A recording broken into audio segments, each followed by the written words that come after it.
Hello, everybody. Welcome to episode 15 of the Big Apple Battle, a New York baseball podcast. And the summer is officially underway. It is safe to say New York baseball is hot and it simply cannot be cooled off. The Mets are the best team in baseball, Ed, with a record of 8 and 10. Oh, excuse me, 8 and 2 in their last 10 games. The first team to win 45 uh, games this season.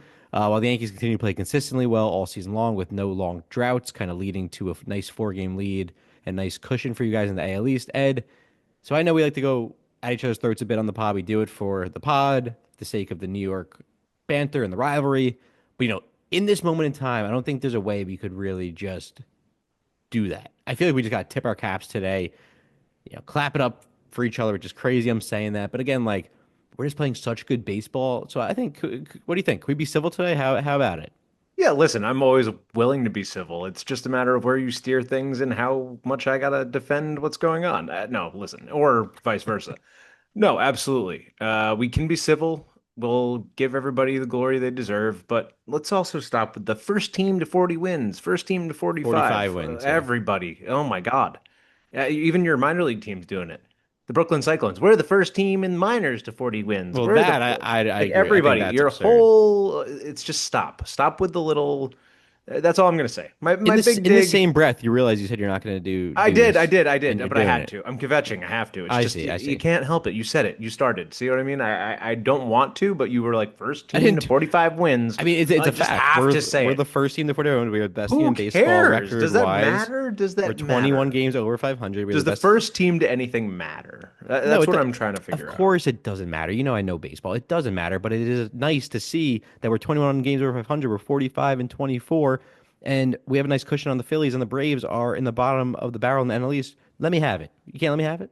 No, you can have it. I just need to give you a little pushback. It's just petty Mets nonsense. Just Oh, it's what creating Yankee stories out of fans do. nothing. It's Ah, fine. I see. I see. I see. Just trying to say, the reality is be happy, have fun with it. This is just run-of-the-mill stuff for us. So, Oh, as yeah, I yeah. say that, we got to be excited. We got to be happy. I'm a little down on a few other sporting points in our city right now. So forgive me if it feels like I'm still recovering from some not so great news elsewhere. I'll get back Understood. into it because I'm going to relate it to something, but it's a great time to be a New York baseball fan. We're in the capital of the baseball world, in the city that never sleeps, in the sweltering, sweaty, sticky heat that Oh, is yeah. seeping in and seeping out my pores right now. So, yeah, good stuff. Well, Good stuff and for the to your summer. point, like we can't get, especially as Mets fans, and like I know it's good and well, you can't get too high and you can't get too low. And I was talking to a few guys at work about it, a lot of Mets fans at the office, and yeah, I mean it's hard not to get, Frauds. yeah, just relax. It's hard not to get too high here because again, the way we've been winning games and how we've been winning games and just how consistently we've been winning games, and I'll get into all the good stuff in a bit, but we've seen this song and dance time and time again, right? And the most recent season where we've kind of seen this was 2022, where the Mets went on to win 100 plus games and get smacked and swept in the not swept, but would lose the wild card series to the Padres. And I don't know. That's why it's a long season. I get it. We're not even halfway there. We're close, and I'm just going to enjoy the ride. I mean, how could I not enjoy it? And that's why I was highlighting the 45 wins, because sure, it doesn't mean shit. It doesn't matter at the end of the day, but it puts you on pace for 100 plus, and that's also honestly doesn't mean shit, right? Until you see what you do in October. At the end of the day, that's what matters. But we got to enjoy the regular season while we can. Oh, absolutely. And that's where I'm going to give you even more kudos. So you brought up 2022, and this is actually a point to highlight the Mets doing something right. Not generational malfeasance that we've known them for, but Mm. actually making the right decision for once. So I go right back to the point I just made. It's hard to ignore what's going on in New York sports right now. The Rangers season, hockey fans, right? Madison Square Garden, the Garden's on fire. The Garden was Eden not long ago, but it's on fire again. The Rangers season ends poorly. They fire their head coach and gut the team. They sell off their longest tenured player, a Hall of Famer in my mind, and whose number should be in the rafters, Chris Kreider, guy who saved their season year after year. They just ship him off today. The Knicks, right? Their season, we know it was a Cinderella run, it felt like. They beat Boston. They got to the Eastern Conference Finals for the first time in 25 years. They lose disappointingly at the end, gave us every bit of hope we could have hoped for, and had a great, lead into what is now summer season of baseball. But they fire their head coach, Tom Thibodeau. after, again, what was a successful run. Things are going well for the team. And here's what I have to say about this, right? We're the two New York baseball teams right now are the best thing we have in sports going for us, outside of, the Liberty and the WNBA and other not as established organizations, right? But Hmm.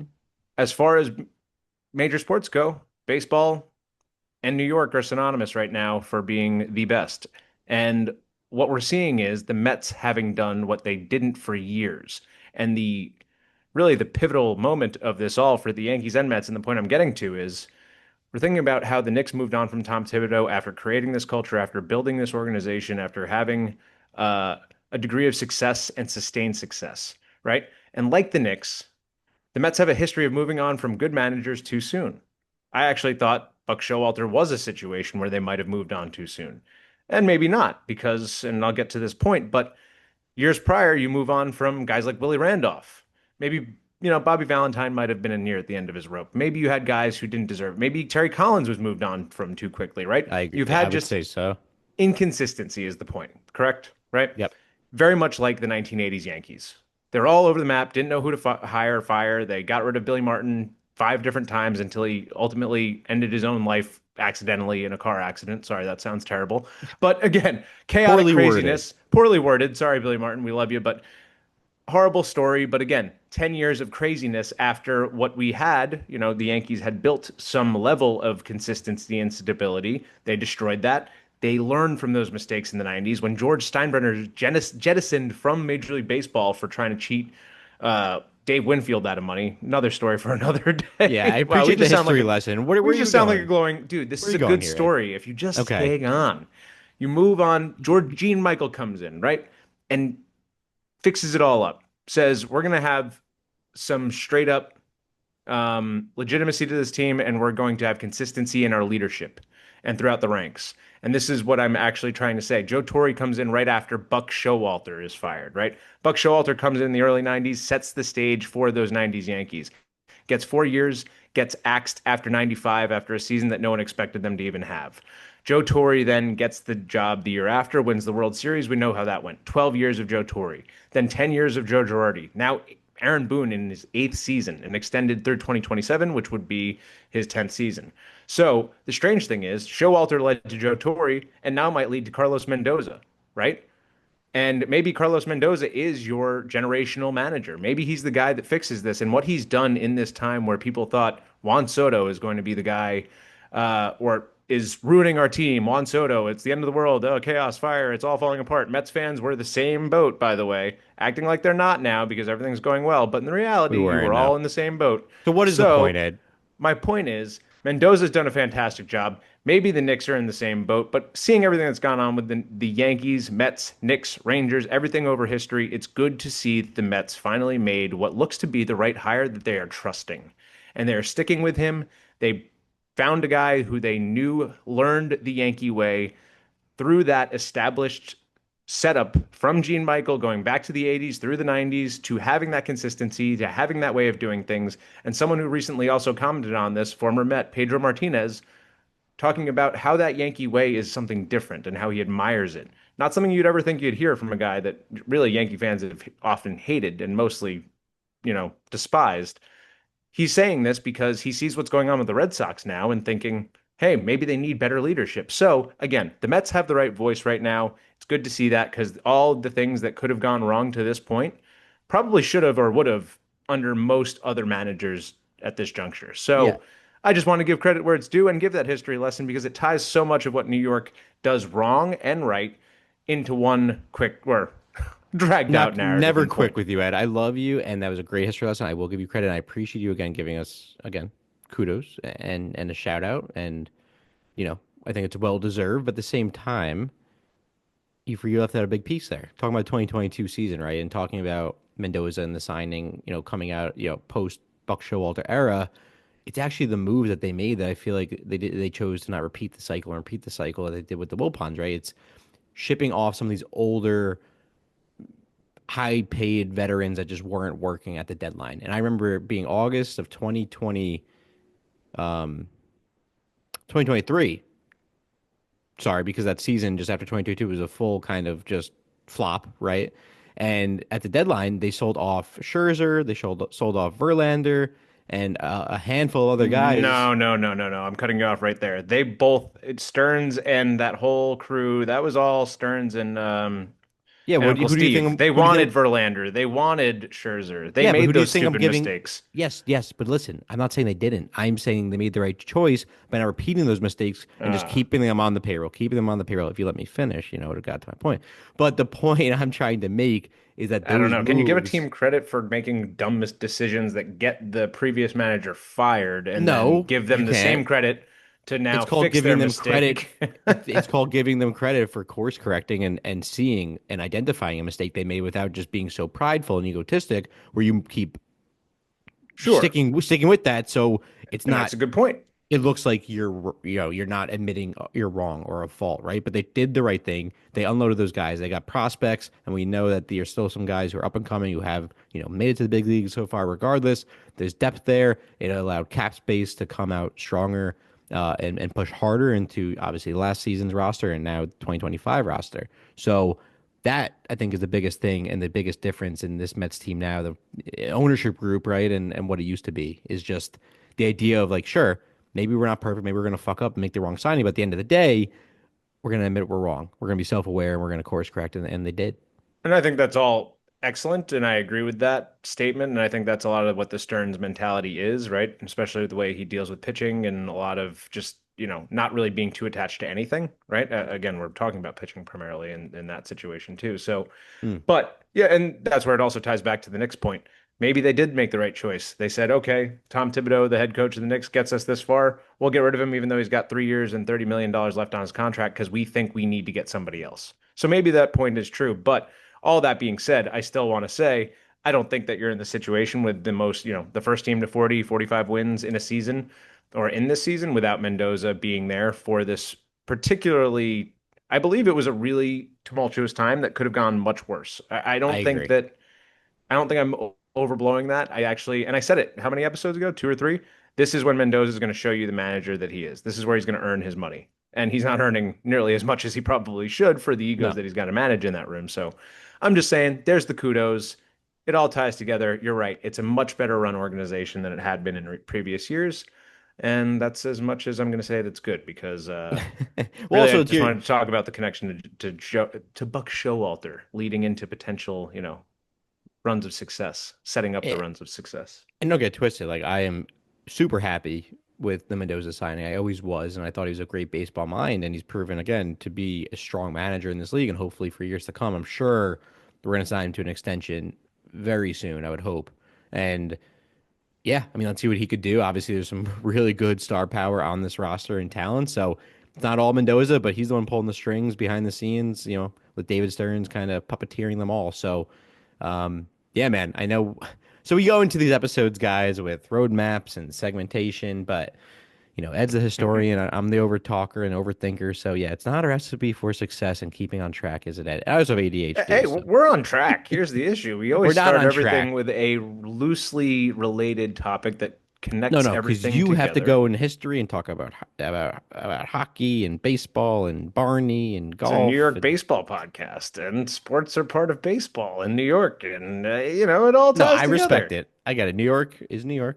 That is fair. All I'm right, not let's give real insights. Let's just tell the truth, Alec. Let's just tell the fans your real what? fandoms, Let's talk about the real teams you support outside of baseball, and this is why maybe you don't connect on these thoughts.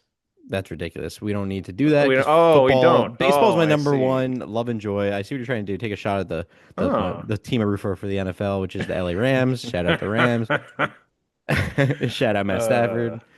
Shout out right, my fine. boy Sean McVay. Regardless, this is a New York baseball podcast, and Fair foul fans, fair foul. That's I all I'm respect saying. your relation to the other sports, but they're All I'm done. saying is you're It's from over. Jersey. You got two The teams summer that is play right here, and there. we're playing great. Yeah, MetLife's a dump. All right. Ed, segment one, double trouble, baby. Mets and Yankees are both steamrolling the competition right now. I want us to give a quick, now super quick recap because we ate a bunch of time here. Just on kind of how we've been playing. Again, no one really gives a shit about the past, I would say 10 days, onward and upward. You guys No, I'm going into the last understand. 10 years. Well, if you went to the last 10 years, Ed, I would age 20 years just listening to your last 10. You already have Um, 3 years at least over this last 10 minutes. yeah, yeah, exactly. Gray hair is coming as we speak. But no, yeah, we apologize to the fans and the To viewers and the listeners. absolutely nobody. We've been a little inconsistent, as some may say, because life I wouldn't. gets in the way sometimes. But what do you mean? You wouldn't what? You're the one who was on vacation. I wouldn't say it. Listen, You were one away. day, one You day, you're were the one away. letting real life getting in the way. You know, as Uh, vacation getting in the way is one thing. Real life can't allow that. you got to pay the bills. Got to be able to afford That's true. some ground turkey. That is You know. fair. Ed, All let me set the right. stage. Let me set the What's earning stage. us that ground turkey today? Let's go. Yeah, let's turn this ground turkey into I don't know. I A didn't know where I fly was going with ball? I that. don't know. Let's go. Let's Not a go. fly ball. Sure. When we last recorded, not much was different. Again, both in the Mets and the Yankees were hot. We've been playing great, consistent baseball pretty much all around, just continuing to stack wins, both leading our divisions respectively. I know you guys were coming back home at the time to play the Guardians. We were going on the road out west to see the Dodgers, mind you, in a four-game set, with three of those games being 10-10 Monday to Wednesday. So that was brutal for my sleep schedule. But yeah, just to kind of set the stage here on the Mets side, and we'll go back and forth and make it more conversational today. But the Mets did end up. I just want to touch on that series because again, the Dodgers being the Dodgers, the Mets end up splitting that series, right? We could have low key, and I believe should have swept them in four games. And let me get to the my point here. Um, we won game one and game three of that series pretty convincingly, outside of game one being a little up and down. But game two of that series was a blown save in the ninth by Brazaban. Diaz needed a night off. He needed some rest. And then, of course, a walk-off loss in the 10th, served up by our good friend, Freddie Freeman, who I can't wait for him to retire. Good, Great Freddie. guy, great ball player, but he's basically Chipper Jones 2.0. I've talked about that plenty. But game four of the series, we're looking to win this series 3-1. I remember we were watching at a local bar actually because it was during a work summer party, and I just remember seeing Brett Beatty make a crucial throwing error in the bottom of the eighth, which led to that game being tied. And then of course I saw our good friend and one of my favorite Mets of recent past is Michael Conforto coming up to the plate. And he's been awful this year, and I feel for him. He's hitting, I think, 140-ish or something like that. He's not doing well. Oof. But of course, he had to get the Mets for one, and he hit a go-ahead single the opposite way that ultimately was the game-winning hit. But regardless, we still split the series. You know, again, basically had a lead or was close in every single game of that series on the road in LA. Um, and yeah, that could have led to potential deflation. It really didn't, though. And primarily because we went to Colorado and played the Rockies, who were hot, though, at the time. They came off a sweep of the Marlins, mind you. Ooh. Um, but yeah, that means nothing. But yeah, we went to Colorado. We swept the Rockies for three games. And then we came back home where we are an impressive 27-7, by far the best clip in the MLB at home, where we proceeded to then sweep the young, scrappy Nationals in three relatively easy games outside of Young today's scrappy Nationals. young, scrappy, outside of this, Brandon. relax, outside Feel of like this a friend. earlier game this afternoon, where it got hairy. We were up 4-0. Edwin Diaz was able to lock down the save, but Ryan Stanek made a little hairy in the ninth and gave us a scare. He's definitely been one of the uh, what's what I'm looking for, one of the weak links of our bullpen. But yeah, that save by Diaz gave us the sixth win in a row, painting a bigger picture. The Mets are 8-2 in their last 10, and we are now 16-4 over our last 20 games. Ed, I'll pass it your way for a quick top line. I got some more notes and some crazy stats over this stretch, but I want to hear your take. I want to hear your feedback. If any of this is outlandish or absurd to call out, I mean, hey, yeah, maybe they're not all great baseball teams, but they're still pro teams nonetheless. And the Dodgers series, I mean, come on, pretty impressive, regardless of the split. Oh yeah, listen, you got to feel good about taking that many from anyone, especially after the Yankees laid an absolute egg against the Dodgers the weekend prior. So I have no room to really call anything out there other than to say you're beating the teams that you should, and that's what the Yankees need to be doing, and didn't necessarily have the worst week doing or the best week doing themselves. As we know that the Guardians came to town and we took two or three from them, with the middle game being kind of the weird dud. Offense just didn't show up. We lay an egg every now and then, but you don't see that from this offense that leads the world in everything offensively. 108 home runs. I mean, we're second in batting average.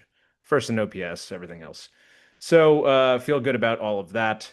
Um, Carlos Rodon went another start in that series, shutting down the Guardians through 6 innings. So you feel really good about his consistency in that respect. Um, and then from there, Max Fried shutting down as well on that Thursday game, so shutting them down for nothing. The converse of the game before that, really nothing you can really say about that series. Then they did what they should have done, other than the shutdown against Luis Ortiz, which again, he's a dude that has stuff, and it just showed up that night. The series that I'm really disappointed in is the series we lost to Boston. I mean, Boston came in scuffling. Alex Cora had been talking about how little he had been doing to motivate the team to get going or Maybe you're getting. bad luck, by the way, Ed, just being out there. It might be me. I mean, It's a listen, superstition. the day I was home, Friday night, and I was actually initially supposed to go to that game, uh, but some plans got in the way, so I just watched it from home.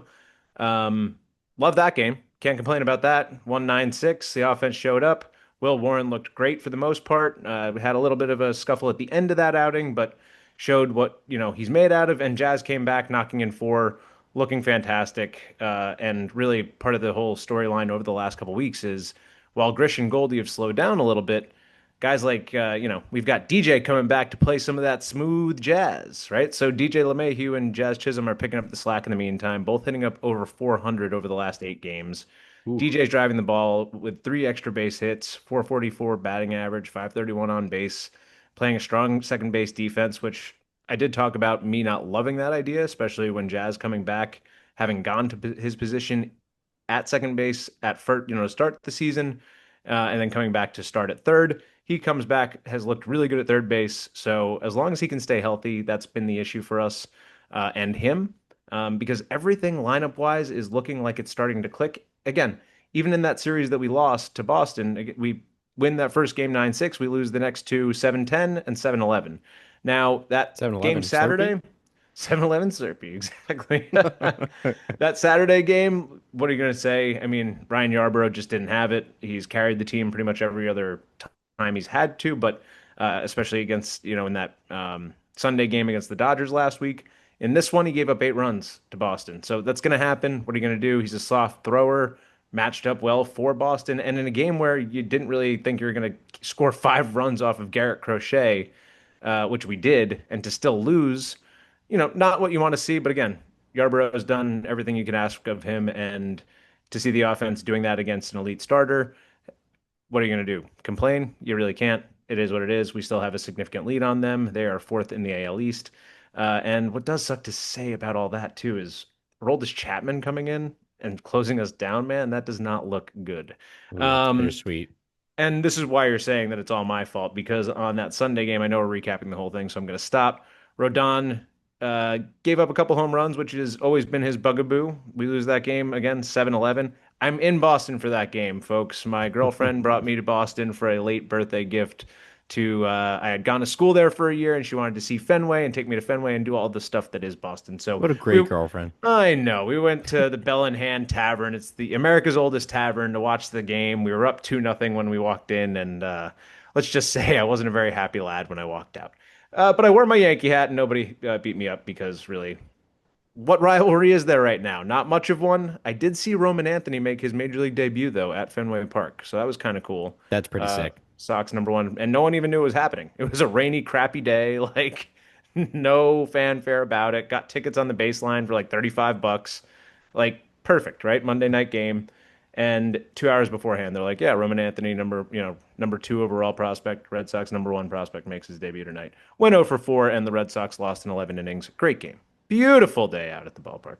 Um, and that said, disappointing, tough showing for Rodon, even though he gave up a couple home runs. Didn't look all that bad, so don't feel all that bad about that.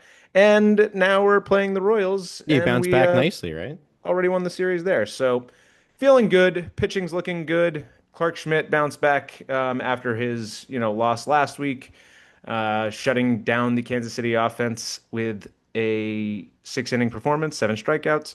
Everything's moving in the right direction. This team's a little boring, dare I say, and I think that might be what the best part of it is. Everybody's just doing what they need to do to keep the line moving. Everybody's getting base hits when they need them, timely base hits. No one's tearing the cover off the ball, but everybody's consistently driving it, and the pitching is getting the job done. So I went a little Nice. longer than I should have, No, but that's all right. I was gonna that's say the that point where I get. when you said boring, I kind of like that because I feel like a lot of times we use the word boring, but a lot of times it just means consistent or the same or repetitive. But that's okay if you're repeating the same positive result, right? And I think that's what both the Mets and the Yankees are doing. Where right now it's Exactly. just night after night after night. It's a pretty definitive win, right? Or a comeback win, but something that maybe isn't as high blood pressure or intense situation. Maybe again, there's that comeback here and there. For the most part, they're winning these games in pretty swift fashion, right? Yeah, like not And that yeah, exciting, but it's clean enough, right? And it's like everybody's, you almost look maybe up the and you're like, Yankees how more than did the they Mets. We've had a few of our headaches and heartthrobs for And sure, we have but too, but it just feels like maybe, and again, maybe you're not doing it the same way because it does seem like you're having a little bit more exciting walk-offs here and there. So I yeah, can't yeah, say we're doing it exactly the same way, but the Yankees are almost like this. All right, yeah, this is the machine. It just this is how it operates. And if you let it consistently operate and everybody's oiling it the way they should be oiling it, it's going to do exactly what it needs to do. And I think that's what's so scary about it is that I'm not looking up like, oh my God, this was crazy. Oh, look at us. We're the cardiac kids or anything like that. mm-mm. I'm looking at it like, oh, yeah, of course we won again. You know what I mean? But when Yeah, you lose, when this team loses to those teams they have no business losing to, that's when you see every single flaw. And I guess that's obvious, right? Everyone's going to notice those, but they just seem so much more apparent. Because even when you lose to the Guardians in a 4-0 shutout, right? That okay, that happens. That happens. To lose to the Rockies 3-2, I can show you every mistake that exists in that team, every flaw that that team is. exactly. So, yeah, I think in that respect, it's boring because we're not seeing what you're seeing. I think I made that comment just seeing, again, the walk-offs, the exciting moments in between, whatever little Y- activations going on at the ballpark. We But we to don't your have it, but point, that is good Yankee baseball. but sorry, I was gonna say to your point, like say again, like the Mets scuffled against the Rockies instead of having these dominating wins, then I'd be overanalyzing, then I'd be stressed out, right? Because it's the teams that you're expected to beat and you should win against. But again, if it was the Dodgers series, maybe we lost 3 out of 4. Sure, it sucks. Sure, it hurts, but you don't overanalyze every mistake you make as you might against a lost series to again one of the worst teams in baseball history. So it's True. interesting. But at the end of the day, we're still playing good baseball. And the other, stat lines I want to touch on before we get to segment 2 here, just to quickly highlight some of these, great things that are happening over that 20 game stretch that I, kind of alluded to before. The Mets are averaging at 5 runs per game, which again is much better than how we started this season. As we know, we've talked about their woes early on. And just really credit to many in this lineup, not just one, not just two, not just three, not just four guys, right? Everyone is finally waking up and putting it all together. And the Mets run differential is now plus 95, which I only think is like 10 off the pace for the Yankees. And that's Mm, really primarily driven by just this stretch of games being a third of the season, roughly 20 games out of what, 69 ish. right. So all of a sudden, the home run is back in Queens. And this is an absurd stat. The Mets have hit 25 home runs already in the month of June. And to put that in perspective, the Nationals have scored less total runs than Mets total home runs this month, which honestly you could probably say for a few other teams if I dug Mm, in and looked at the stats. That's kind of crazy, right? yeah, that's pretty crazy. And home runs and hitting with runners in scoring position is obviously keys to success. But when I think of sustainable baseball and winning baseball teams and teams that go on to make a deep October run, it comes down to pitching and defense, of course. But it really always comes down to pitching.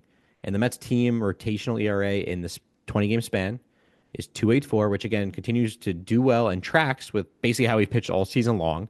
4 out of our 5 starters have a sub 3.3 ERA on the season, with Senga leading the way with a 1.59 ERA, leading all of baseball. Unfortunately, he did leave today with an injury scare and is going to be on the IL.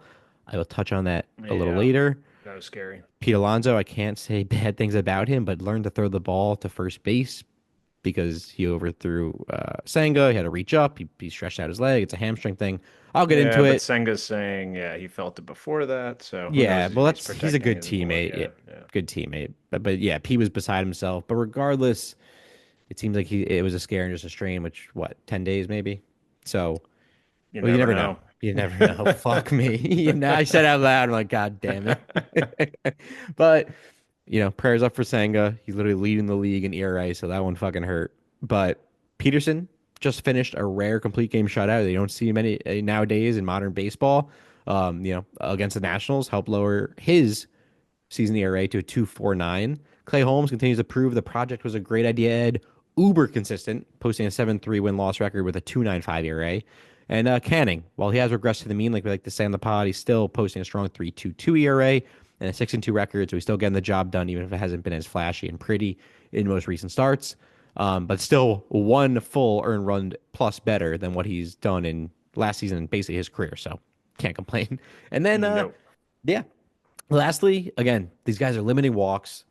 They're pitching more fearlessly than they have in years past. I think they're just being more on the offensive on the mound, which is really showing and probably, directive from the pitching lab there. That's really worked for them. And again, if McGill is showing a high three, low four ERA, pretty much in line with his career numbers, you know, that's fine. I'll take that all day for a five, maybe six, or even seven in a rotation when you have Manaya and Montas who are on the horizon, who are getting their reps in and getting their simulated games going and rehab assignments going. So they're, going to be here soon. So I'll sign up for that all damn day. And Ed, the bullpen, I just have so many good things to say, and I promise I'll shut up. But the bullpen has not been dismissed. They were also posting a 2.84 ERA in this stretch in 20 games with continued success from Reed Garrett as our setup man. Edwin Diaz continuing to close out games with 15 saves and just great contributions from filler guys like Jose Castillo, who we got for cash from, don't beat me up, Mets fans. I want to say the Mariners. I could be wrong, but he had, now I got to look that up. Ed, bear with me. That's going to bother me unless you know off the top of your head where he was. No. I mean, he's a no name. Oh, Arizona? Arizona. Yes, sir. There it is. The Edmanac. But yeah, no, in Arizona, he posted like a 5+ ERA. So far with the Mets, 8 innings, he hasn't allowed an earned run. So something again with this lab, man, that's just working for this guy. So filler guys like Castillo, Justin Garza, who came in and had a gutsy outing the other night for only, two batters. We struck them both out. That helped kind of keep us in the 2-run game that we came back in to beat the Nationals. And all of a sudden, Ed, the Mets are top 10 in most hitting categories in baseball, and we still lead the league in pitching with the only sub 3 ERA for all teams in the MLB. So the pitching, I know like we were touching on this earlier when we were kind of building out this roadmap, is like we're almost 70 games into the season. Does this feel real and sustainable? And I could look at you and say you're hitting and your lineup and being first in the league and everything you guys are doing. I'll say yes. And look at the Mets rotation and the depth and the pitching and the starting rotation and now who's to come and 9 months. I'll say yes. The bullpen, I still look at it on paper. It's crazy what they're doing.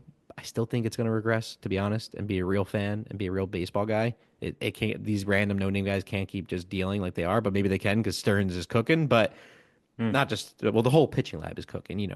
All the guys, all the things. My point is, I want to say it's here to stay. You guys are not a fluke on offense.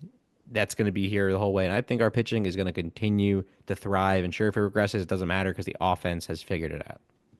Hey, I love to hear the confidence out of you, and you're saying you're in top 10 in most offensive categories now. I would have to look that up, but I will You say son of a I bitch. don't know that you are. All right, give me. Oh, actually, I got to pull up. Give me a stat. Let's have a little fun here. Well, you're 14th in batting average. So let's just be, You fucker. let's just be honest. We are top 10 in most pitching categories, however. In fact, we're actually like top 3 or 5 in a lot of the peripheral numbers, like strikeouts, batting average against, which are Yeah, actually higher six than in most home of runs, yours. 7 in Yeah, sixth RBIs, in home runs.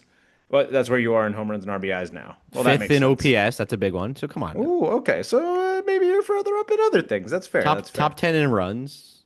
Oh, actually, Where are you in that? All right, oh my God, listen. the Rockies have only 224 runs. I'm getting sidetracked now, but that's abysmal. No, we're seventh in runs. So come on, we're right there. Just I'm you're not here looking to at one nitpick. stat. That is fair. That's legitimate.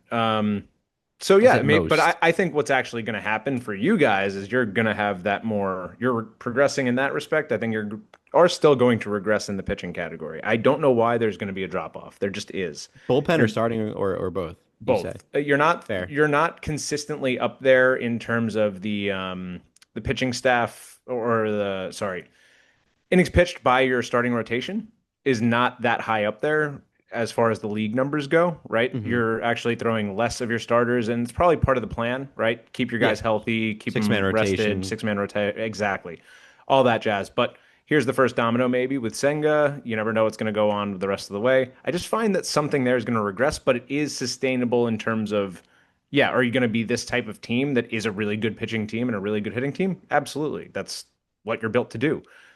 I just have this feeling that something's going to come crashing in the pitching department at some point. The hitting is starting to come back to where it needs to be. The Yankees, I also feel similarly in the pitching is right now in a kind of a funky space, right? We've got our Hmm. bullpen who's been performing really well for the most part, but since Luke Weaver's gone down, we've seen a little more stress on some guys that have thrown a lot of innings to this point. I bring up Mark Leiter Jr. a lot, who came in last night, didn't look all that fresh. Devin Williams came in, helped him out. He's actually looking better as we go on. As far as offensive categories go, yeah, I mean, the Yankees are going to keep up with that for the most part. I hope that they keep up with what they're doing OPS wise and just again getting on base, being consistent, driving in runners with base hits, walking, just working the counts and not relying too much on you know extra base hits to get the job done. Yesterday we faced Chris Bubich, who coming into the game had a .69 ERA over Yeah, his he was last six great. starts. Yeah, was leading the league in ERA, like a 1.43 ERA.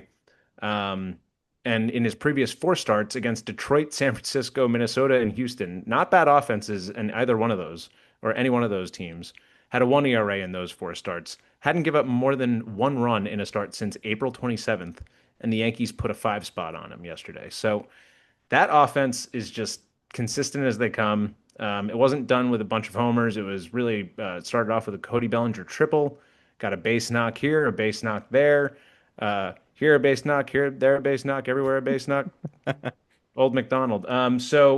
What do you have? He had some players on the farm, and the Yankees are not in need of calling many of those guys up, even though you've got Stanton in the wings right now, who's on a rehab assignment, who's still going to come out and probably offer this lineup a lot more length than it even has now.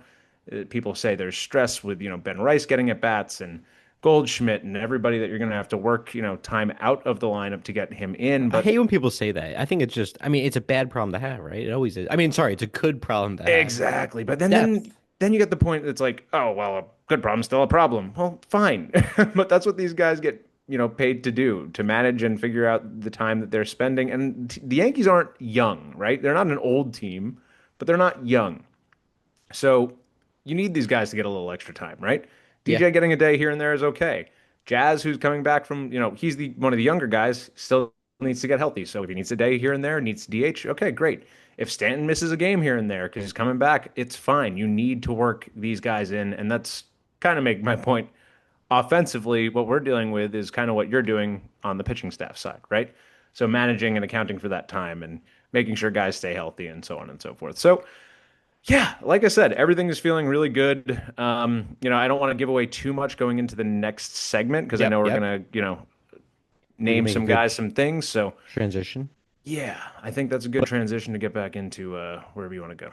yeah, sorry, right before you do that, I'm ready to go into the next segment, which we're gonna to the fans here. We're gonna talk kind of a New York Heat check. We're gonna give hitters of the week on both sides, pitchers of the week, honorable mentions, any surprise performances. Basically, just a nice little conversation here and kind of changing up our pace here on the pod that we've talked to. We're gonna try to do here. But before I do that, Ed, something I really wanted to note before we get into the just honorable mentions and highlighting the best of the best in general.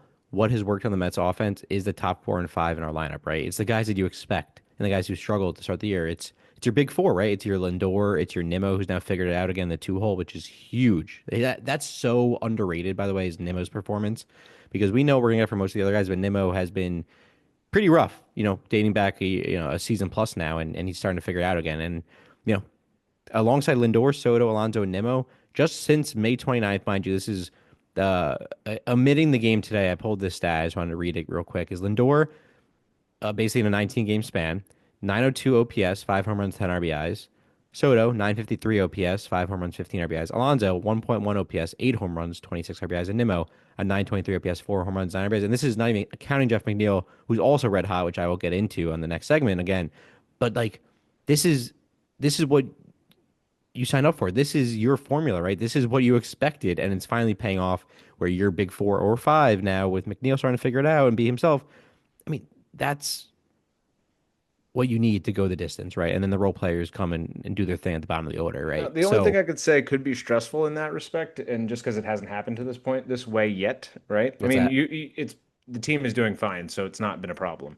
But you got all these guys who are struggling kind of simultaneously. Outside of Alonso and Lindor, they were mostly going at, consistently most of the season, right? Hmm. Everybody else kind of getting hot at the same time. Does it worry you that if they all go cold at the same time, you're back to square one? And what if the pitching's not as elite as it had been, right? Like you're not having that a lot of this situation where some guys are picking up the slack. It feels like you're Yeah. really getting squeaking by when guys aren't doing well offensively because the pitching's doing so well, but you're not getting guys who are picking up the slack when the other guys are struggling, right? It feels like it's either boom or bust, or maybe not even boom or bust, but three or four guys going hot at the same time and going cold at the same time feels like a stressful situation for the season. And to that, I'll say, I don't think it's gonna be as volatile as it was to start the season, where I think guys are still getting their feet under them, still getting the reps in, figuring out cold weather, whatever the reasons may be. Once you get into the dog days of summer, once you get into, I would say, almost halfway through the season, right, or 70 games plus into the season, you start to really see guys getting into the groove, starting to get confidence at the plate, starting to figure things out. Because again, like we talked to earlier, way earlier on the pod, is course correcting, being self-aware, understand what you need to fix and the mistakes you make. And I think you're not going to see all of them start to deteriorate at the same time, at the same consistency, because these guys have proven track records for the most part historically in the MLB, and they have great career numbers. And there's no way, at least I think so, and I'm just assuming, just based on those numbers, that they're all going to regress at the same time, similarly to how they started the year, if that makes sense. I just Yeah. don't think it's in their DNA. And sure, one or two guys here and there, everyone goes through a slump. Lindor's slumping right now, but everyone else is picking it up where you don't even notice it. But Hmm. yeah, I get what you're saying. I hear you, but that's the point of the depth, right? And that's the point of, adding these extra guys. And that's why the Yankees are, standing coming back is huge. Like, you guys are hitting well, right? But you never know. It's a long season. People go over 5, over 10, over 15, and say it's your 1, 2, 3 in the order, all slumping at the same time. That hurts. Who's going to pick up the slack? Yeah, and I'll say right now we could use Stanton because your boy Seth Lugo is shutting down our offense through 5 1/3 innings, has given up 1 hit and struck out two and walked two. So Shout out thankfully another for us, reliever to a starter. that's what I'm saying. I don't know how he keeps just being overlooked year after year. Uh, Yeah. Speaking of other guys doing well, but matching him, Will Warren, 5 innings, 4 strikeouts, 3 hits. So good bounce back start for him Hey, against these honorable Royals right now. mention right out of the gate. Good Attaboy. segue. Got to give him a little credit. Great segue. And I know I just kept going on about the Mets and glazing the shit out of them, rightfully so. I think we both deserve some glazed donuts It's all here right. today on We the know we pod. only get on. We know we only get on after you're feeling good. It's all right. It makes Well, it's sense. hard to get on when we're not feeling good. When there's winning a lot of baseball games. What do you want from me? I'm not gonna tell them to lose. I'm not gonna not record. So segment two, Ed, who is peaking and who is not? And I guess just quickly start off. Hitter of the week. We want to go hitter of the week, and then we'll go pitcher of the week. Maybe we'll Yeah, just let's trade it do off it. here. Yeah, Hitter of the week. I have hitters of the week. It was hard to leave one. I broke my own rules, but with yeah, I think how I these, did too. that's fair. That's fair because how I the always teams are. break the rules though. Yeah, you do. But I also never know my own rules. So with how the team is playing, I could easily give 5 of these awards out again to the guys I basically just mentioned. But I have to go with obviously Pete Alonso, who I'll start with first before I mention the next one. But Mm. Alonso was named the NL Player of the Week, the week of June 2nd, after hitting 400 with 12 hits, 5 home runs, 15 RBIs, and a 1.45 OPS. He's extended his on base streak to 19 games and his hit streak to 8. He's hitting 298 with 17 home runs and 63 RBIs, leading the MLB with 982 OPS on the season. So, regardless of that throw that might have hurt Senga, which yeah, that does suck, Pete. But I will say I can't be mad at you because you are officially. I didn't know what award I was going to give him. I guess we got to make one up on the fly. You are officially the throw one out there, Ed. Let's go. You got. Let's get quippy with it. You got a good one. The uh, ice, uh, The um, sweaty polar bear award. I think yeah, that's the worst one I could give. the Swamp Ass Award. I Swamp don't know. ass Swamp award. Ass That's a Award. crazy one. That's what it feels like Well, today. I think I shot us both in the foot here because we were not going to give awards here. This was literally just saying hitter of the week. So yeah, I did that to myself. But regardless, I think you threw yeah, yourself off with Player of the Week. You're giving him too many accolades. too many accolades, but he deserves them. He's killing it. And my next guy here, Juan Soto. I have to mention Soto. Mm. Everyone is getting upset in terms of at least what I'm seeing, and not you, not Yankee fans I know and love, but just what I'm seeing on Twitter and all the trolls who are now angry, more angry that he's a Met and playing well, making more excuses. I'm not saying that's you. You know, there's always troll fans on every fan base, every side, but he's hitting 371 with 13 hits, 3 home runs, 7 RBIs, and 12 runs scored in his last 10 games. He's improved his stats. And again, after a super slow start, so mind you, the average, it's getting up there. It's going to be 280 plus. I could book it now, but it's 253 with his, which is great considering where it was for 2 months now. 13 home runs, 35 RBIs, and now respectable OPS back up around 860. So that's huge. He's also just been getting on base at a great clip, just under 400 on base percentage, and he's shuffling. And I know it's so silly to laugh at, but I'm not saying shuffling because it's cool to see. It's a confidence builder. It just tells you that he's confident in himself. That's what I look at. I don't care what everyone else says. Oh, he's shuffling. Like, oh, that's so cool. Like, that's so like stereotypical of him. Like, no, I just look at it because he's confident. He's trusting himself at the plate again. He looks like Juan Soto. He's having fun. He's posing with Marte after the home run. He's flipping water bottles in the dugout, doing dumb shit, acting like a kid again because he is a kid, right? He's so young, and like True. I'm just looking at it that way. Like everyone's looking from a different, maybe a different perspective. I'm looking at it like, hey, he just looks like Juan Soto, and the guy I always wanted on this team. So it's kind of cool to see, man. I mean, listen, I think all of it was, it's great to see. The whole thing was overblown. I think the fans coming after Michael K for reporting real news, I don't understand That that. was all trolling as well, in my eyes, at least. Yeah, and like it's all good, but it's just like, listen, we can't keep doing the whole let's get mad every time anybody has an opinion about our guy. Like it's fair if it's completely wrong, right? But to have one that's like a speculative sort of like, is he happy right now? No, right now in that moment, he looked pretty miserable. His body language was terrible. He looked like he was like, what have I done? I miss it here. So, of course, Yankee fans are going to be like a little, and truth be told, they're all going to be petty just the same way as Mets fans were to us when it didn't go well. So, it's Course, all of just course. fodder for Twitter and the weird space that is baseball Reddit. I don't even know what you want to call it, but the wasteland that is internet fodder of all of this. Yeah, Soto is going to be Soto.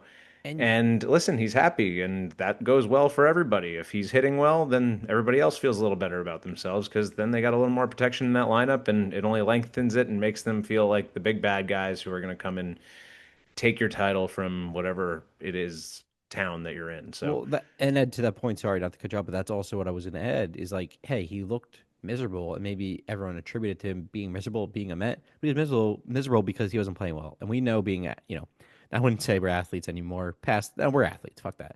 yeah, We're being the damn straight. athletes that we are, and the teams we play for and the leagues we've played in, we know if you're not playing well, you're not doing well. It's hard. It's hard to keep a positive demeanor and be like a Lindor, right? And support your team with a smile on your face. Like it's easier said than done to do that. And I think a lot of us played the game of, oh, Soto's pissed to be a Met, and everyone fed into that storyline where he looks miserable and unhappy and he hates his teammates. But I think he just wasn't playing up to his own expectations, and he was mad about that, and he was frustrated, and he was letting it show in maybe a way that wasn't appealing because he's still a kid and he's young and he needs to get some media training, which he's getting, and he's figuring it out, and he's in New York, and I think it's just interesting because now he's playing super well, and you see how happy he is. I think again, you're playing well, you're gonna be happy. You're not playing well, you're gonna be mad at yourself, and you're gonna beat yourself up. That's just especially in baseball. It's This is frustrating. just, it's too funny for me to watch all of this happen again and again. We could say, oh, old man, history, all that jazz, fine. But 21 years ago, A-Rod comes to the Yankees, and I'm a 14-year-old kid tuned into every bit of the drama. All like they traded my favorite player, Alfonso Soriano, for him. So, like, all of these everything that's going on right now is like watching that play out in real time as a 14-year-old. Now as a 35-year-old, I'm sort of like, yeah, okay. And so much of it doesn't matter to me. You know what I mean? And I know we're doing this and I know we need to create excitement and talk about it, but it is because it's baseball, it's only interesting while he's struggling. If he's not, it's not a story, right? It's great. Okay, good for you guys. It's always going to be about trying to drag somebody down, and that's not really the kind of talk radio I like, you know what I mean? Or even podcasting. So I'm not Cutthroat. here for that. I like to talk about the truth and the reality of the human side of the game and like how these things generally shake out. And yeah, it can be a media circus. A-Rod and Stanton and Judge in some ways could have been that, right? They weren't because they're both knew exactly what they were there for, had the time, or the training necessary, whatever it is. Hmm. Whatever the micro issue we want to create, that thing is just going to go away as soon as the success starts coming, and we're right there. So that said, I don't want to dismiss it, but I do want to talk about the guy who is actually worth talking about in this town. You know, the one who's doing things that haven't been done Your in a hitter of the hundred week, I years. assume. Yeah, hitter of the week, hitter of the month, hitter of the year, hitter of the century. You know, again, Fair enough. Aaron James Judge should be effing Judge, should be his middle name. I don't even know. The dude is unbelievable. Yeah, he's got to be the hitter of the week, and I think he's almost an honorable mention because it's too easy, right? I want to give it to That's somebody fair. else, or maybe just highlight one more guy or two. But I just want to give this insane stat. Here is home and road splits this season. Are you ready for this? Yep. At home, his OPS is 1.264, right? 22 walks, 93 total bases. Those are the home stats. On the road, 1.264 OPS, 22 walks, 92 total bases. That was going into yesterday's game where he hit a home run. So he added four more total bases, and his OPS on the road is probably a little higher. But those are essentially mirror images of each other. He's doing the same thing at home and on the road. So we can say whatever you want about, oh, he plays at Yankee Stadium, he does this, he does that. There is nothing fluky about what Aaron Judge is doing. Uh, it's possible his season isn't even talked about enough, right? We just say, ho hum, here it is, whatever. We still talk about Otani's more than we need to. We talk about Soto way more than we need to. We talk about all of these characters who are doing things that are, relatively average by Hmm. comparison. Yeah. We're Well, just because sitting here it's like, yeah, expect okay, that's fine. it's It's expected expected. now. Yeah, which is crazy. Right. Like that's So, expected. and the guy again gets paid half what Juan Soto does and doesn't say a damn word about anything. Doesn't say anything unkind. Doesn't make a mistake. Name drop quickly, but a friend of mine is one of his media coaches, right? And she got Garrett Cole as a result. So my point is, he didn't even need media coaching. She talks about it all the time. She's like, the easiest client I've ever needed. Didn't even need me. I don't even know why he hired me, but I'm grateful for it. That's So amazing. he's just like, he's the true full package. And apparently, him becoming a dad this year, there's a whole write up about that and what that's wanted him to, help him achieve and inspired him to achieve. So, yeah, I don't know what else we can say about the guy. The numbers are insane. He's doing things that haven't been done since literally Babe Ruth and Ted Williams. He has a higher wind run created plus than Ted Williams did in the season. He hit 406. So again, everything that I could throw out there, it wouldn't matter. It's just we all have to truly appreciate what we're witnessing because it's insanity. And I want to say this one last thing about it. If any Yankee person listened to me 5 years ago or anytime while people thought Aaron Judge was an injury prone, I say this with air quotes, right? Injury prone. I'm like Dr. Evil over here. If anyone had thought smartly, intelligently about the matter and seen what he produced, and they know him better than I do, they would have given him $200 million 5 years prior and had the best deal. Like you could have had this dude locked up for 12, 15 years at an even more of a bargain price, which is an insane thing to think about. And the fact that they didn't want to go a ninth year for this dude at 39 million a year seems insane to me. And that's only 2, 3 years ago. It's just I can't marvel at it enough, dude. It's That's and crazy. you can't. And I guess to add to this, we would still have an OPS. And did we do this? I want to ask you. Sorry, I'm getting off track. Didn't we have like crazy stats we were going to talk about, or did we get there yet? What today on Yeah. this episode? Did we do that already? Well, for your hitter of the week, if you have any. Oh, we're just doing that. Okay. I Oh thought we well, had oh like a no, oh crazy. sorry. Well, our Quippies, yeah. Well, now you're giving There me is the one. little. Okay. You're All right. I just want to make spoiling the sure. surprise, but no, there I'm is one. There's one. okay. Okay. So I'm going to hold on to that.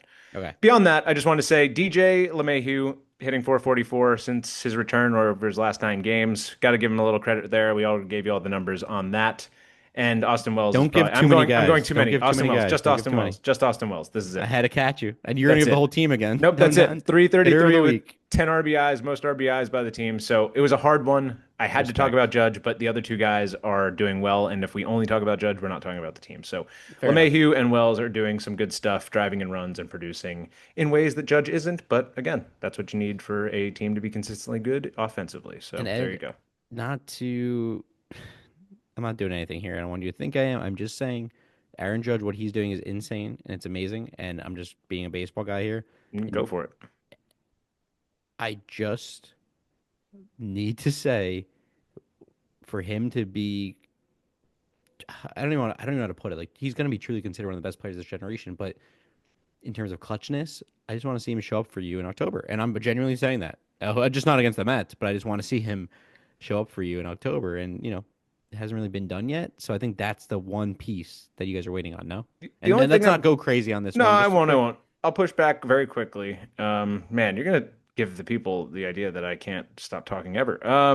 No, no, I talk a lot too. That's the point. I'm trying to shut us both up. The Aaron Judge has had inconsistent performances and is not Captain Clutch like Derek Jeter was. I'll give him Hmm. credit. I'll give that point where it's, credit where it's due. However, if you look back to the early portion of his career against the Astros in his rookie season, against the A's in the wild card game in 2018, um, early on, he had great successes. Actually, kept the team in the series. Hit a big run home run against Liam Hendricks, I believe, against the A's in that wild card game when it was the one game wild card. So it was really much more clutch if you think about it that way.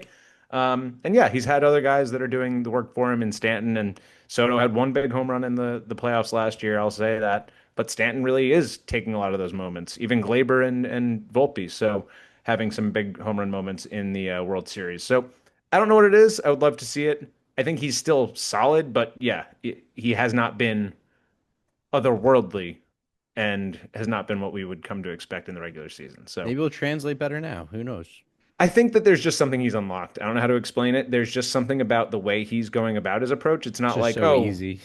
everything's easy. And the way he hit a home run yesterday, right in the seventh inning off Cruz, he hits one just 99 off the other side of the plate and just goes with the ball and flicks it right over the outfield wall. Like, Insane. not to take away from Juan Soto, but he loads up and launches, and it takes a lot of load for a 79-mile-per-hour curveball for him to launch over the right center field wall at Citi Field. Like, it's a very different approach. It's a Yeah. different Well, type of mind you, swing. Judge is also huge. But yeah, Of I course, get what but you're saying. it's what makes him generationally amazing, right? Yeah, yeah.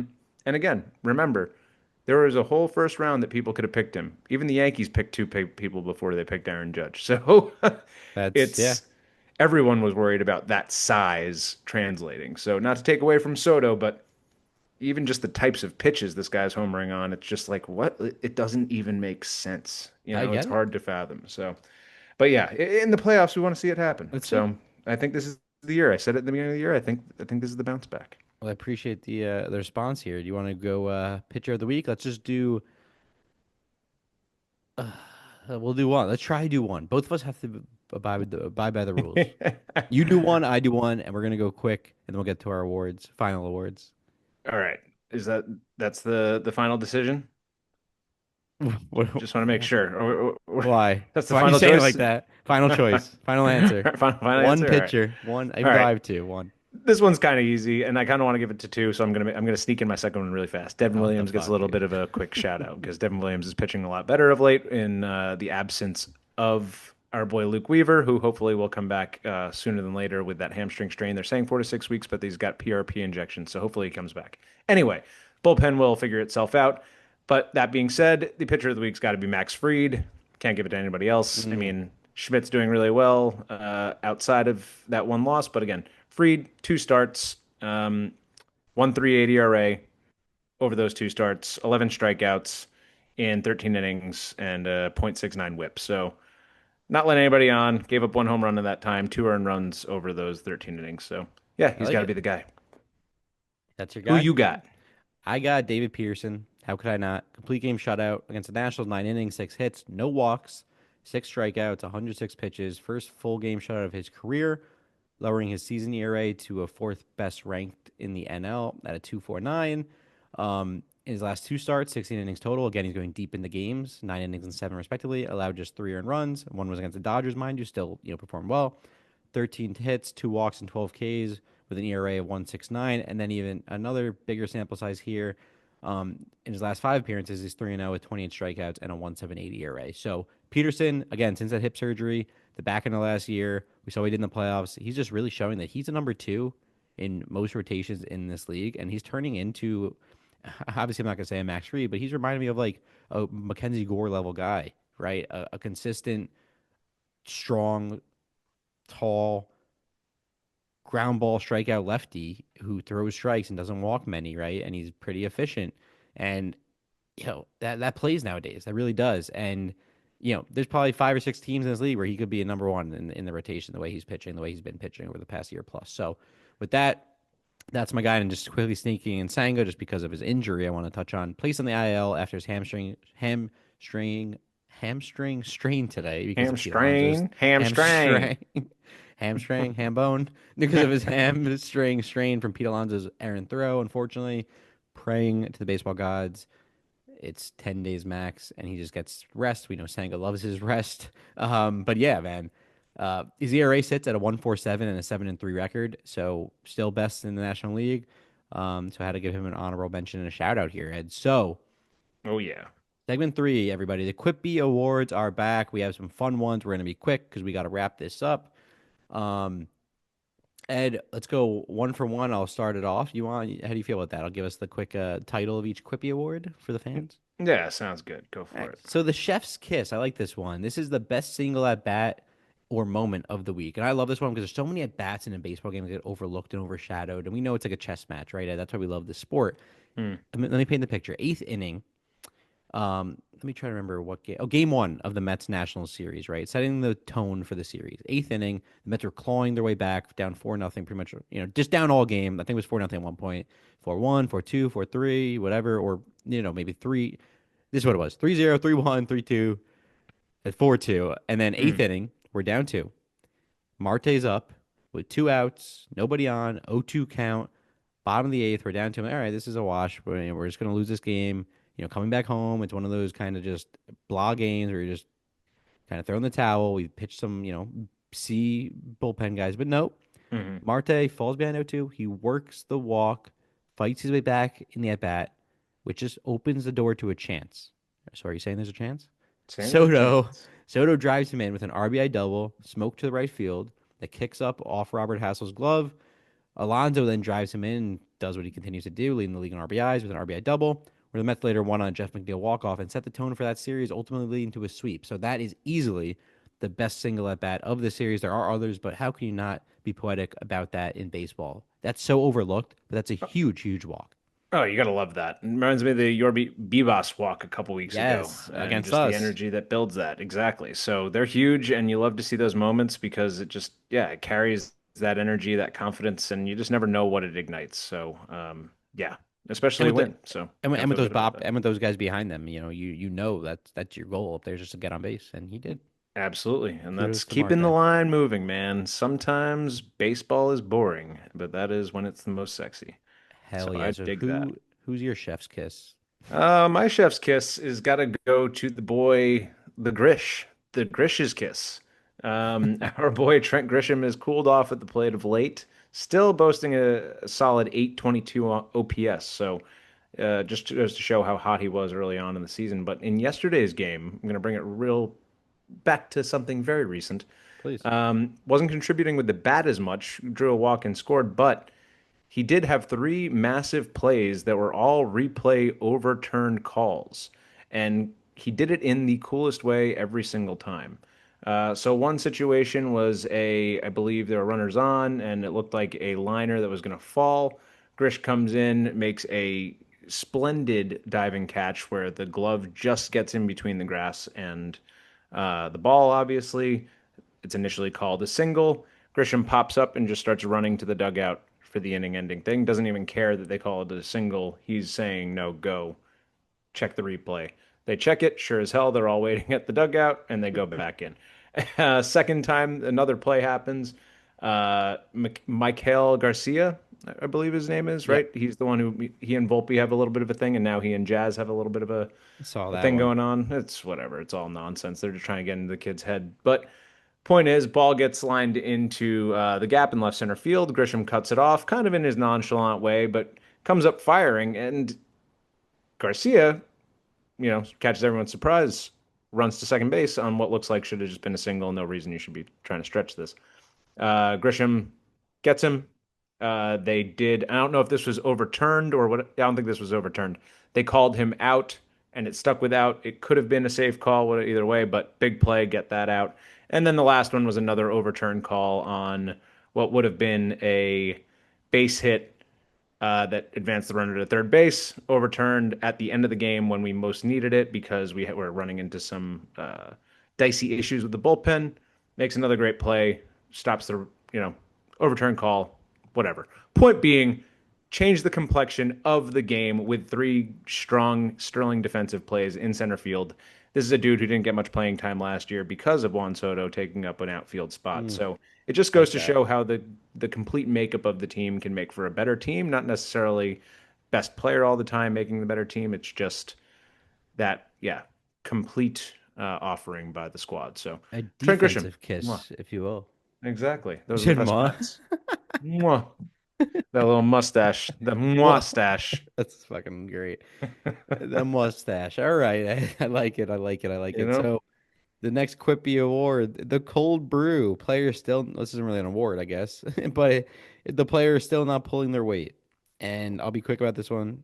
There's one person I got to highlight in our bullpen, kind of a weak link right now, who honestly we didn't think would be. It's Ryan Stanek. He's been struggling, kind of Mm. inconsistent, hasn't really been playing much because he's not really in the circle of trust. He's on the outside looking in. He almost blew today's finale versus the Nationals, which would have put a damper on things, the way we've been playing. And he allowed 3 runs in the ninth. We were up 4-0, made it hairy. Diaz came in, didn't help him. The inherited runners, didn't help the cause, letting some of those score for Stanek, but he played his ERA to 4.03. Some rough numbers, some rough outings, too many walks. He's a flat fastball. His breaking stuff is not doing what it does. And I just think his stuff doesn't play as much as it used to in the past. He's a hard thrower, but again, flat 100-mile-an-hour fastball that everyone is used to seeing now, which maybe they weren't, 4 years ago when he was probably on the Astros. Rough math. Um, but yeah, man, not looking like the Stanek of old, not looking like playoff Stanek. Um, he is my cold brew, not award Cold candidate. brew. Say it just so lightly. Cold brew. Just a little cold brew. Just a little cold brew. Well, I think the theme is going to transcend to our bullpen because I our like it. guy, Ian Hamilton, might as well have gotten shot by Aaron Burr because he is not doing the work out there on the mound. He's got a 13 ERA in his last inning and a third because he That's just got rough. lit up, and that is just over the last month. He has just not been used. He's not been looking good. He's been inconsistent pretty much since the beginning of the year, maybe since the first 2 weeks, and has fallen out of favor. I don't know if he's in that rotation anymore or that rotation of bullpen arms. We are welcoming back Scott Efris from an extended period of injury. Guy we got from the Cubs a couple of years ago, didn't pitch at all last season. So he's going to be a nice addition with that changeup offering. And Yeri De Los Santos has also been a guy who's been, you know, came up from the bull or the minors and has been shutting it down at least so far in his young major league career. So Ian Hamilton might not be coming back to that bullpen. We'll see how it shakes out. But yeah, our guy Cold brew. is a cold brew. Well, it's funny you say that because we just called back up or recalled Max Stanek. Excuse me, not Stanek, Max Kranick. Kranich. Yeah, After sending him down, again, probably just again for added bullpen depth. And he's posted a 3.5 while he was up there. He had some good outings. A lot of, he gets stretched out well in the bullpen, 2-3 inning guy. So yeah, maybe Stanek also is kind of a potential trade bait or something. Who you never know. You never yeah. know right now Listen, with what's guy going on. throws So 100 consistently. That was you that. don't He really was need the him. dude So who walked your beat Vivas. So there you go. exactly. Struggling since then. That's 25 games ago or whatever the hell it is. Yeah. Um, Poor Yorby doesn't crack the lineup since then much either. So here we go. Yuri, we love you, man. But I will say the next award, and then we only have a few more left, and we're gonna wrap it up, Ed. This one's quick. This was kind of a fun one called the Subway Heater. I was definitely reaching here, but maybe I didn't advertise it to you the best way. But basically, what I was doing here is most electric fan moment or crowd energy moment of the past week, if there is any. There doesn't have to be, but I just found one that was pretty cool and really brings you back to being a kid. It was Soto's home run during the National Series, deep to the field bullpen. A young fan reached over and made an epic catch. I don't know if you saw it on ESPN, but it was awesome. He's That's probably like, awesome. I don't know, 8, 9, maybe 10 years old. And this will be a core memory for this kid forever. It's just so cool to see all the fans swarming this kid, the parents picking him up, and like everyone acting like he's family. Like That's so cool. that's what it's about, right? And not all this other fan bullshit and the drunks running on the field and throwing them like we talked about early in the season. Like that's what it's about. Yeah, That's baseball. that stuff's tired. It's the stuff that is the heartwarming everyday kid with a fan moment, like, or With his just kid glove with a on, player making that moment. Yeah. catch. I mean, dude, he reached over and he basically robbed the home run. I Oh, that's mean, the best. Jeffrey it Mayer got was run out of town for that. This kid's no, going no, to be sorry. celebrated. It's ridiculous. No, sorry. I don't put it that way. Like the ball is way over the fence. It's No, I like, know. do you know, Yeah, because you pulled the walls in with the bullpens and everything like that, right? it's like I he know what you're reached talking over about. to his Yeah, yeah, right over the bullpen, not over the yeah, yeah, yeah. fence. It Like was the a home run secondary by wall. far. Yeah, Yeah, yeah, yeah, yeah. yeah, yeah, yeah. He was a home With run. all your adjustments that you had to bring your walls in because you Oh built your yeah, ballpark too big. Yeah, well, exactly. we Your needed David beautiful Wright. ballpark. Your We big, need beautiful ballpark. we need David Wright to stop hitting doubles when he was playing. Hey, I honestly, if you love had David guys Wright. that drove him in, that keeps you going. Yeah. But yeah, Yeah, you were who's past that your moment in your what? history. I don't want to talk about that's a touchy spot for me. Love that It's man. tough. I'm sorry, It's man. gone too soon. I honestly feel like, well, he's still with us. Don't do that. No, I But don't. That's dude. Someone at work did that say too. I said the spinal stenosis, ended his oh career yeah, early. yeah. Someone said something where it made it seem like he was dead, or like gone with the wind, or like I'm like the guy's not dead. Like we're literally retiring his jersey in a few Yeah. weeks. He's only in his mid 40s. No, Goddamn. he's Some young. guys He's a will be young guy. retiring still. He might coach one day. Um, But yeah, yeah, sorry. hopefully that'd You're. be cool. I would love that. No, mine. I'm honestly stealing one from you because we've been honestly on the. Well, I guess there could have been some while I was at the stadium. I was at that Rodon game against Cleveland last week. So, but nothing really stood out to me in that moment. One I saw was actually on social media as well. Kid going to his first game, and he brought a sign with him. And Aaron Judge is in right field, and obviously Aaron Judge is Aaron Judge for a reason. Hmm. Kid puts the sign out there, and Aaron Judge like walks over and like hands him the ball, and for because he says it's my first game, yada yada. And you just see the kid like immediately go and hug his parents and like crying because it means That's so much to him. awesome. And that's what I realized, like baseball and what separates baseball from everything else is you literally get to go home with a souvenir like that, right? Who else is giving you a game ball or something that they use on the field during the middle of a game, right? That doesn't happen. Maybe a field goal if it shanks badly Maybe, enough right? to get out of there Like, quick. But but it's so unlikely. yeah, And maybe they'll give you a game ball, but the reality of baseball is just that simple thing makes a fan for life. And yeah, if any one of us felt that at any time in our lives, I'd imagine that you haven't left the game for that reason. yeah. No, I like that. That's what it's about, man. It's about the kids. It's about next generation. It's about teaching baseball the right way and what it really means. So, I love it all. So, Also, I got to notice, yep. I'll give a little credit for the road team. My girlfriend was watching the game yesterday, and she goes, why am I hearing "Let's Go Yankees" in the background?" And it's because Yankee fans travel well. They're in Kansas City. It's the end of the game. All the Royals fans had left, and all you hear is these like really I loud love Yankee that. fans, like kids in the background. Both of Let's our go fan bases do Yankees! that. I love that. The They travel best. really well. That's just New York, but yeah, we both travel Actually, really well. that's where I got abused most. I saw a game between the Royals and Mets at Kauffman Stadium. It was the era where Todd Frazier was playing for you guys. So 2020 or 2019 maybe? Probably 2019. 2019, 2018. Yeah. Yeah, and I'm walking by like the right field. The seven line crew did their little road trip for that game. And I walk by in my Yankee hat and they just all start berating me. Not Royals fans, the seven line Let's army, whatever you go. weirdos are, just Shout start out Seven berating me Line, for wearing my baby. Yankee. I'm like, what are you talking about? Get out of here. Just shut up. I'm like, what are we talking No, it about? is pretty corny, but I still love those guys. I love Yeah, what he you does. gotta I love what gotta he give him a does. little crap. Gotta I a mean, little crap. yeah, 100%. But Ed, brings us to the Speaking last of, crap. give me shit that slaps.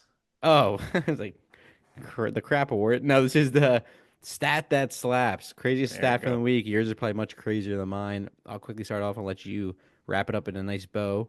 But it's basically ties into an honorable mention that I was meaning to make. We have our 1 through 4 figuring Lindor, Nemo, Soto, Alonso. That is definitely starting to be solidified. Finally, stop shuffling these guys around. It's about time. I know Mendoza was trying to make it work, and he did. And McNeil.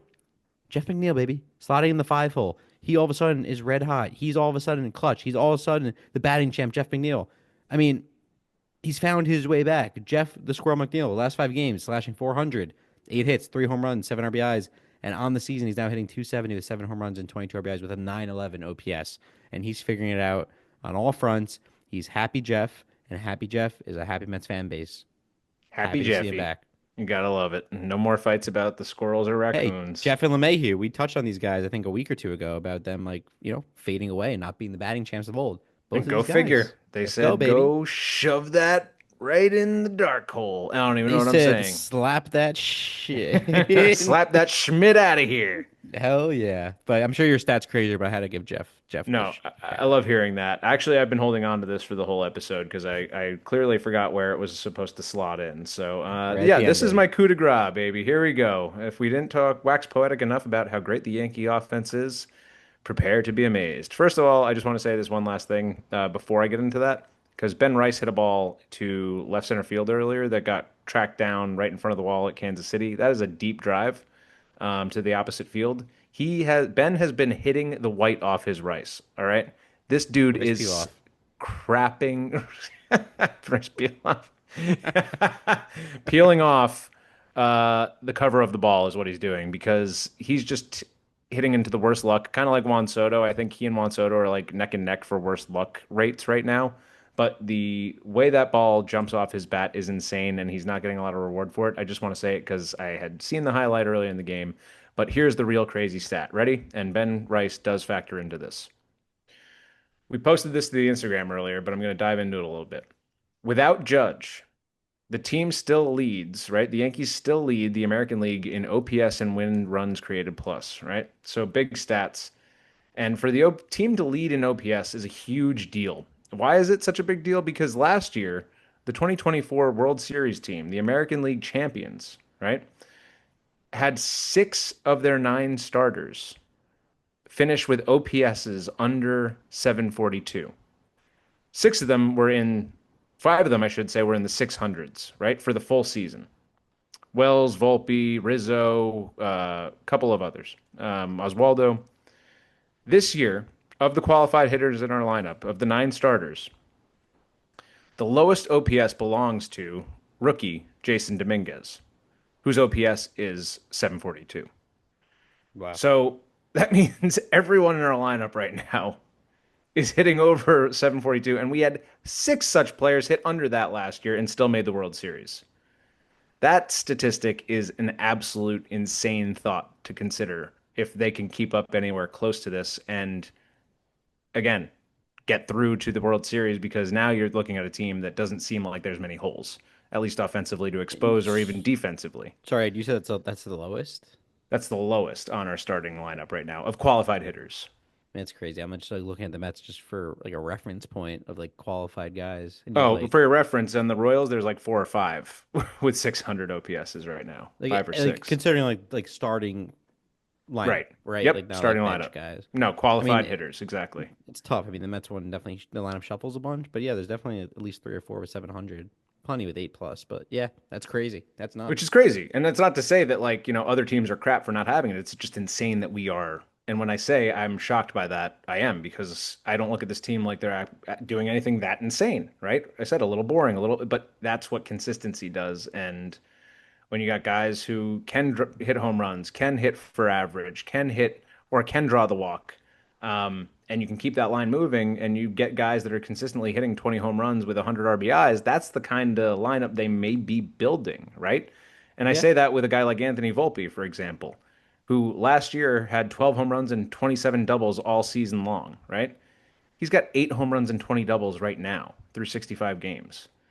Like all of these things are improving, and it feels like in hyper speed for these guys. And I don't know if it's all just connecting or clicking or what. It just yeah, it's nothing that jumps off at you until you look at these peripheral numbers and say, Jesus, they're really that good. So yeah, just got to feel really good about where the team is as far as, with or without Judge, they're able to produce. Over the last 20 games, they've driven in 5 runs a game. Over the last 10, they've driven in 5.5. So it's just consistency, consistency, consistency. And it feels like we really got the full lineup there. So anyone's guess how far this offense can go. dude. I mean, it is pretty nuts, and that's the name of the game, right? It's being consistent. It is again the next man up mentality. It's doing the right thing and not being egotistic and trying to win the game on your own and with one swing. And yeah, man, that's what all the good, not good, that's what the great teams do. So, yeah, I mean, credit to them and kudos to them. And again, just the way both teams are playing right now is something to be super excited about heading into the summer. And again, not even being really near the 100 game mark just yet. how could we not be poetic about two New York teams finally being competitive at the same time? And yeah, there was last season, but the Mets weren't supposed to be. It was an awesome, magical run. And now this year, we're both just leading our divisions. Both, too early to say running away with it, but ideally we would, and that'd be amazing. It's hard for me to say the Phillies are going to all of a sudden fade away, even with some injuries there. And the Braves, while they're 14 games out, we good and well know by the All Star break they'll be six. That's crazy that they're still 14 out. Like, Dude, well, the Mets, we such a hole won they dug themselves in. 16 to 20. So if they're going to lose, Yeah, three out of that's four here true. and there, it's going to add up. So, I mean, My we just keep God. playing like that. I guess we'll keep burying them. That'd be Well, great. one thing I know we do owe the fans a little bit of a breakdown for our opponents, our divisional opponents, and seeing what kind of threats exist now that we're Ooh, coming that'd be a about the good episode. halfway Yeah. point of the season. Because, these teams, while they're not necessarily looking like the biggest threats all around, I mean, the Blue Jays have made a surge, winning 16 to 20, something like that. The Rays aren't The bad. Rays are doing pretty well playing at Steinbrenner Field, which is Yankee Stadium South. So, hey, that could benefit us in the long run. We'll take care of them for you starting tomorrow night, though. Hey, please do. And let's see if Soto can use that short porch in Tampa. Oh, no, Oh, we're going to are be at you home. home? Yeah, Damn. even Oh, better, that- though. We're killing it at home. So, there you go. You're in good shape. So, anyway, and Boston, you never know what they're going to do right now with all the young talent coming up. So, these divisions are still pains in the ass. Don't let anything get that twisted. and, But good to see us taking advantage of the situations at hand. and I like that idea. That's a good segment for upcoming pod. I think we got away from thinking in that mindset of like divisional breakdown because again, the scheduling, right? When you're I feel so good, no, nobody no, else not even matters. well that, but also like not even seeing our divisional rivals too much yet this year. We saw the Phillies once, and we didn't even see the Braves yet until next week, and Yep, like you guys just saw the Red Sox for the first time this season in June. So like exactly. that's what I'm saying. The scheduling's weird, so I think when we start Super to weird. see these guys more, because we will, there's still plenty of games against them, but I think there's further down the line. It's a Like the good weather, time. the rivalries are heating up. Oh yeah, and so are the teams, and we're gonna break it down. And I think what happened here today was again a delayed pod where we had a lot to cover. So we get back to our regularly scheduled programming two times a week. We'll be shorter, we'll be more concise. We could have more fun one-off segments and get away from the usual just recapping 100 games. So Exactly. yeah, Email us some questions, god damn it. yeah. Where are the emails? I Jesus. want an email. No one uses Well, email anymore. That's the problem. Well, that, but also our social media advertising is second to nothing. Everyone? Yes. Yeah, but everyone, stay safe out there. Stay dry. Stay cool. You know, put some baby powder where you know you need it. Everyone, that will do it for episode 15 of the Big Apple Battle. Remember to listen Hey. to us wherever you get your pods. Like, rate, subscribe, review. Send us an email. Give us a phone call. I don't know how you want to get in touch with us. A pigeon carrier, it doesn't matter. Just try. Just try. DM us. Like, we'll share it. We're not that big. We'll share it. Right, We'll Ed? we'll send her home addresses. Anything. We're desperate. Yeah. Like we said earlier, we love cookies. Send us some cookies. Yes, all the cookies. Chocolate chip And primarily. if you listen to the 420 episode, they could be 18 plus cookies. Whatever you Belly's got. Eddies, please. An order of Belly's Eddies. Thank you. Belly's birthdays Deli cookies. Belly's Deli Belly's birthday belly. Oh, but Ed, it's an honor and a privilege. It's been a pleasure as always. And As always, my friend. let's keep it rolling. Let's go Mets. Double trouble, baby. Stay sweaty and don't do anything the good Lord wouldn't do. No, I used that one before. Stay sweaty, my friends. I like it. I like it. I like it. The sweaty polar bear is clocking out. Get wrecked. This ball is crushed. Man, what a shot for